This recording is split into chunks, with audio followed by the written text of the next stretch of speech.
going to be counting 1E and 2E and 3E and 4E and up. Okay? So when you're counting, you can count 1, 2, 3, 4, or you can subdivide that further and get 1 and 2 and 3 and 4, and or you can subdivide that further and get 1E and 2E and up. Does that make sense? We're just chopping it up into smaller chunks. In this song, the 16th notes happen a lot, and the syncopated stuff falls on the 16th note position. So the 1E and is what we need. Is there a way to subdivide it further, Maz? Have you ever heard of like a 1E and a 1E?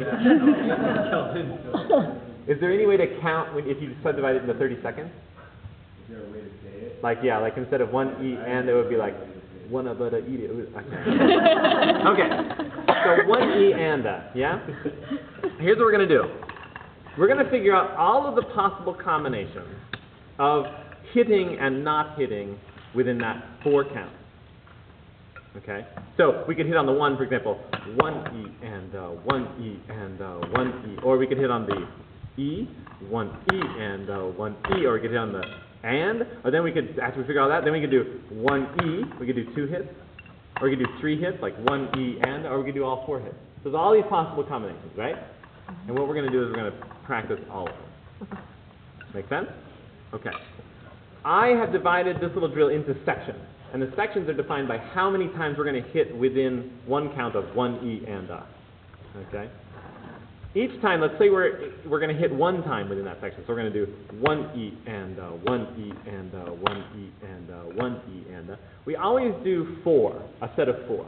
So what I'm often doing is 1E and 2E and 3E and 4E and yeah? So we're just counting, the 1, 2, 3, 4 is keeping track of how many bars kind of we have. And then we're going to scoot into the next thing. So the very first thing we do is just count out loud 1E and 2E and 3E and 4E and and I call this the zeros section because there's no hits in the whole thing. You're just counting.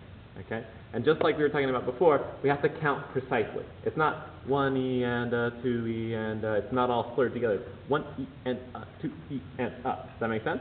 Each, me, so, there. 1E and 2E and 3E and 4E and Good. I love it.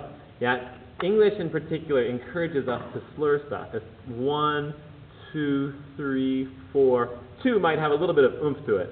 But 1, 3, and 4, where is the beat there, right? Unless you're helping it out by going, what? You know, you got to give it some oomph. You're never going to know where the downbeat is. So that's perfect. After we do the zeros count, 1E and 2E, now we're into what I call the ones section. And we're going to hit 1 time in all the different possible combinations. The first one is to hit with our downbeat, with our pulse, which is 1E and 2E and 3E and 4E. And we're going to count that loud. Each, me, so, there. 1E and 2E. Keep the count precise. and 4E and Perfect. Next, we're going to scoot that over a spot, and we're going to hit with the E. So it's going to go 1E and 2E. Each, me, so, there. 1E and 2E and 3E and 4E and Now the and, each, me, so, there. 1E and 2E and 3E and 4E and Now the me, so, there. 1E and 2E and 3E and 4E and Now we put it all together, we're going to do 4 of each. I mean, 1 of each. 1E and 2E and 3E and 4E and 1E and 2E and Does that make sense? What we just did all stuck together. Each, me, so. 1E and 2E and keep the counting precise. Now the E. 1E and 2E and 3E and 4E. Now the and. 1E and 2E and 3E. Keep the counting precise. 4E and 1E and 2E and 3E and 4E and Exactly. That is